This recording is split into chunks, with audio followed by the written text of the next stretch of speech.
নাই বাতাসি তো ভাত কি বানাইছ আজকে?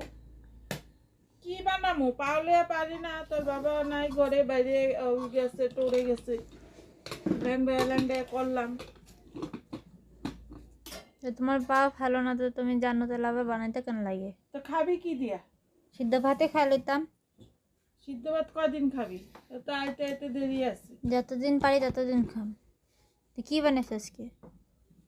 আজকে যে এখানে নিরামিষ সবজি করলাম সব কিছু দিয়া। আচ্ছা, এটা শুটকি চাটনি করছি, বেশি করে কইরা রাখছি, 2 দিন খাইতে থাক। আর এখানে আছে ডাল, মূলা দিয়া ডাল। আর এটা এই যে আন্টি বাঁধাকপি দিছে, বাঁধাকপির তরকারি। এতটুকুই করছে, আর কিছু করি নাই। তো এটা করার নিরামিষ সবজিটা করার কি দরকার ছিল? আমার তো খাইতে লাগবো না। বাঁধাকপি তো আছে এখানে। বাঁধাকপি আছে, একটু তো খাইতে লাগবো, খাইয়া তো বাঁচতে লাগবো।